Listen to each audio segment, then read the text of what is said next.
অস্বাভাবিক মৃত্যু এক ব্যক্তির। ঘটনাটি ঘটেছে গতকাল মুর্শিদাবাদের সাগরদিঘি থানার ঘুগরিডাঙ্গা গ্রামে। জানা যায়, বুধু মুর্মু নামে ওই ব্যক্তি, সে গতকাল বাড়ি থেকে বেরিয়ে আসার পর ঘুগরিডাঙ্গার মাঠে অচৈতন্য অবস্থায় তাকে পড়ে থাকতে দেখে স্থানীয়রা। তারপরেই তাকে তড়িঘড়ি সেখান থেকে উদ্ধার করে সাগরদিঘি হাসপাতালে চিকিৎসার জন্য নিয়ে গেলে সেখানে চিকিৎসক তাকে প্রাথমিক চিকিৎসার পর বহরমপুরের মুর্শিদাবাদ মেডিকেল কলেজ হাসপাতালে রেফার করলে সেখানে চিকিৎসারত অবস্থায় গতকাল তার মৃত্যু হয়। তবে কী কারণে তার মৃত্যু হয়েছে তা পরিবারের কাছে এখনও পর্যন্ত স্পষ্ট নয়।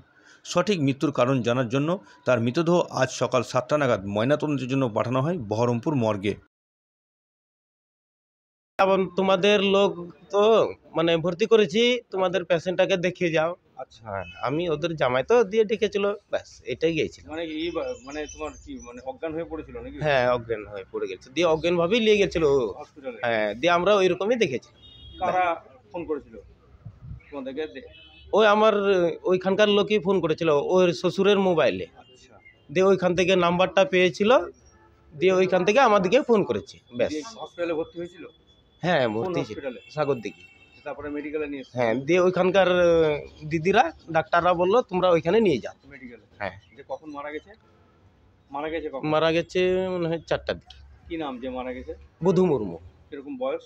বয়স কত হবে, মোটামুটি 50 মতন, আইডিয়াই বললাম।